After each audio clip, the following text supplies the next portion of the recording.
الحمد لله رب العالمين والصلاة والسلام على سيد الأنبياء والمرسلين وعلى آله وأصحابه وعلى من تبعهم بإحسان إلى يوم الدين. أما بعد، أعوذ بالله من الشيطان الرجيم. بسم الله الرحمن الرحيم. من قتل نفسا بغير نفس أو فساد في الأرض فكأنما قتل الناس جميعا ومن أحياها فكأنما أحيا الناس جميعا.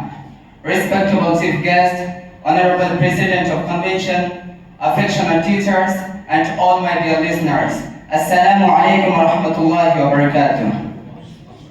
On today's auspicious occasion of MIERC, I would like to speak some words on one of the most sensitive and appealing topics of the present time, Islamic terrorism. A reality check, because following the atrocities committed in different parts of the world in the name of Islam, such as ISIS and others, once again, misconceptions regarding Islam and Muslims make headlines and infuse tension in our society.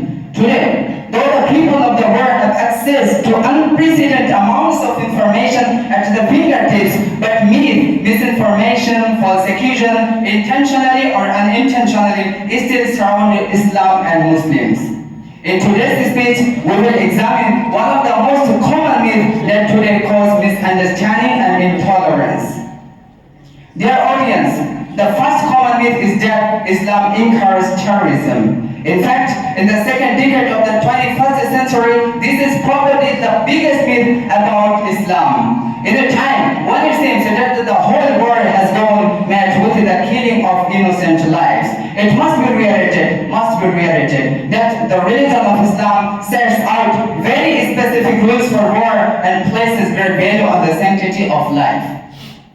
Dear audience, if truth be told in the light of Islamic teaching of mercy and tolerance, it is impossible that oppression taking of innocent lives can be permitted in any circumstance. The life of every human, Muslims and non-Muslims alike, is equal, precious and sacred.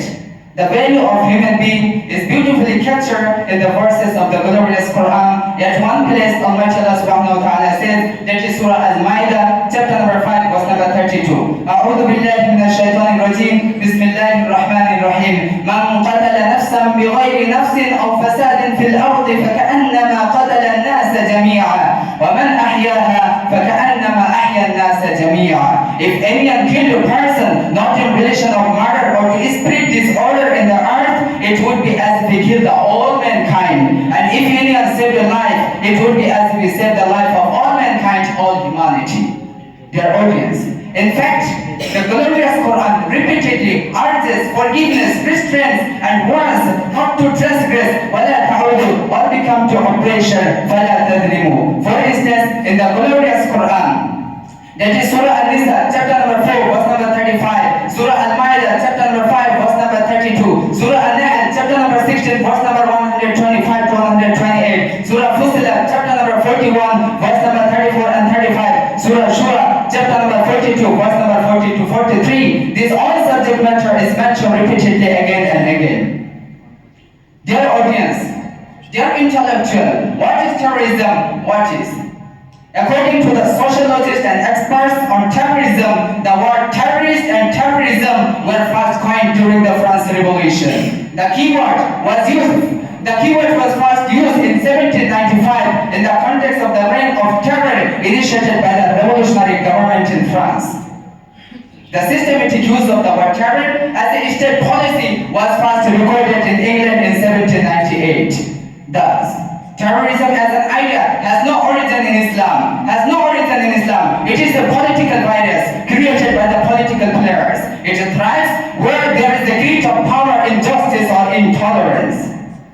Dear audience, no one in the world is immune from the direct or indirect effects of terrorism now. Whatever their started goals, all terrorists have a common objective: generating fear through violence, whether they are a group or a state. To effectively counter terrorism, we must bear in mind that terrorism has no origin in Islam. Violence begets violence, hatred begets hatred, and terrorism begets terrorism. Dear audience, how can Islam encourage terrorism? terrorism in normal situation, while it has set up a number of peaceful rules even for war. I wish to inform the world that when the Prophet Muhammad sent his companions into battle, he said, "Go out in the name of Allah. Do not kill women, children, or an infirm person."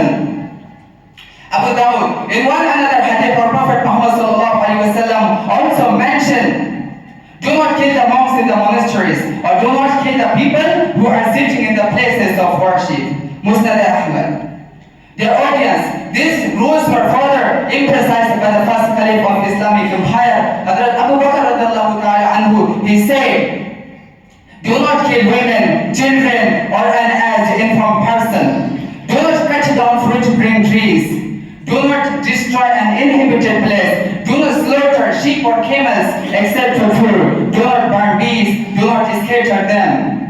And do not steal from the booty, or do not be cowardly." Their audience, these all kinds of things are telling us that there is no place of hatred, violence, and terrorism in Islam. Here I conclude my speech, praying to Almighty Allah subhanahu wa ta'ala that may He give us tawfiq to understand of true Islam in all sphere of life. Amin. Cast some light on the topic of importance of education.